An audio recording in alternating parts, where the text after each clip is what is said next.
കള്ളിത്തൊടി അയ്യപ്പ ക്ഷേത്രത്തിലെ ഈ വർഷത്തെ ഉത്സവാഘോഷങ്ങൾക്ക് തുടക്കമായി.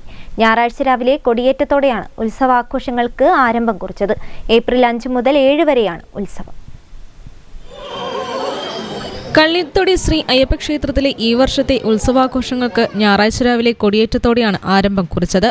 ഏപ്രിൽ 5, 6, 7 തീയതികളിൽ നടക്കുന്ന ഉത്സവാഘോഷങ്ങളുടെ മുന്നോടിയായി നടന്ന കൊടിയേറ്റത്തിന് ക്ഷേത്രം ശാന്തി പാലൻ സുന്ദരൻ, ക്ഷേത്രം ഊരാളന്മാരായ രാമൻകുളങ്ങര തറവാട്ടിലെ അംഗങ്ങൾ, ക്ഷേത്ര കമ്മിറ്റി ഭാരവാഹികൾ, ആഘോഷ കമ്മിറ്റി ഭാരവാഹികൾ, മാതൃസമിതി ഭാരവാഹികൾ, ക്ഷേത്ര സ്ഥാപക ഗുരുവിൻ്റെ സന്തത സഹചാരിയായ കക്കാട് തറവാടിനെ പ്രതിനിധീകരിച്ച് അബ്ദുൾ സലാം, സൈഫുദ്ദീൻ എന്നിവരും പങ്കെടുത്തു.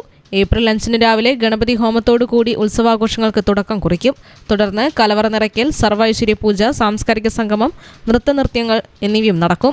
6 തീയതി അഷ്ടദ്രവ്യ മഹാഗണപതി ഹോമം, കാവുണർത്തൽ, പ്രസാദൂട്ട്, ഗുരുവെള്ളാട്ട്, ഭഗവതി വെള്ളാട്ട്, ഭഗവതിത്തറ, തായമ്പക, ഭക്തിഗാനമേള എന്നിവയും 7 തീയതി രാവിലെ അരിത്താലപ്പൊലി, കരിങ്കുട്ടിത്തറ, ഗുരുതി തർപ്പണം എന്നിവയോടുകൂടി ഉത്സവാഘോഷങ്ങൾക്ക് സമാപനം കുറിക്കും. News bureau, Farooq.